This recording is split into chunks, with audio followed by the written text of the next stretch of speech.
I've been thinking a lot today about how I have, over the years, defined and redefined Valentine's Day. I was reminded recently of the flower grams that we would exchange at school in like the 80s and 90s because my sons are doing the same thing with candygrams at school. And I always hated those because I felt like they were kind of exclusive. And there was always that girl. They got like 50 of them and I got zero. And I always was like, she's so pretty and popular and everybody loves her. Why does she have to get all of the candygrams and the flower grams?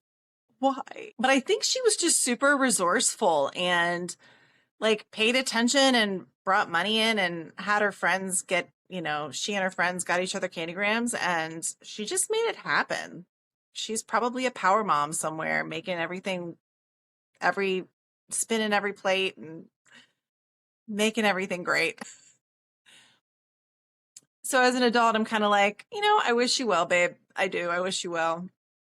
You always had great hair too. Valentine's Day is a day where it's kind of this made up holiday. And sometimes we have expectations and sometimes we don't. I've just decided to make it about all of the people that I love. Every single person in my life that I love. I want everybody in my life around me that I come in contact with on Valentine's Day and other days for that reason, but on Valentine's Day in particular to feel like they're special. I want them to feel like the girl who got all of the candygrams and the flower grams. And I realized that I have the power to help others feel loved tomorrow.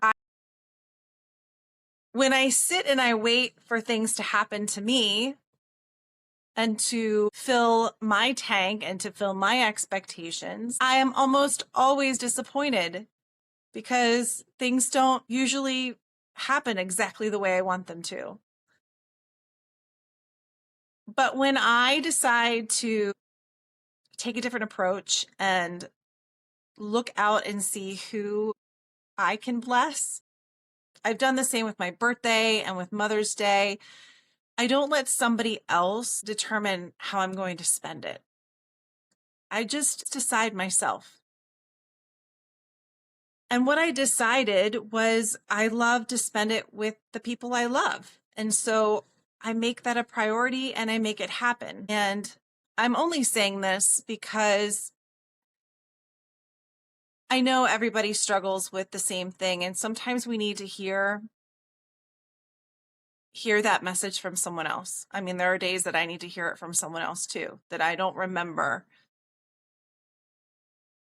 to think about the power that I have to influence and love and shower other people with kindness and beauty and joy. And when I get stuck in my head and I worry about the fact that things are not meeting my expectations, I miss out on so much. So I say this for anyone who really hates Valentine's Day or who maybe for a specific reason is struggling with it this year.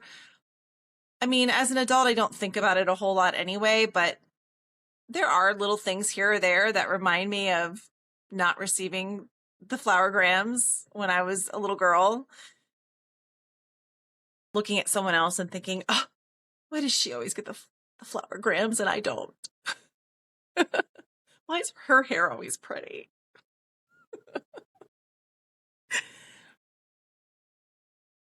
It makes it harder to look around and to realize how many beautiful things that I already have and how many beautiful people who love me and I love them. And I believe that on Valentine's Day, that love should be celebrated. Not just a romantic love, but all the kinds of love that we have in our lives, which if we think about it, romantic love is very wonderful and all-encompassing, and all the other kinds of love, they kind of fill up 95% of the rest of our lives. So they're pretty important too. I really hope you have a wonderful Valentine's Day tomorrow, that you decide how you want to spend the day and who you want to love and show love to, and that you do it lavishly and with great joy. So happy Valentine's Day.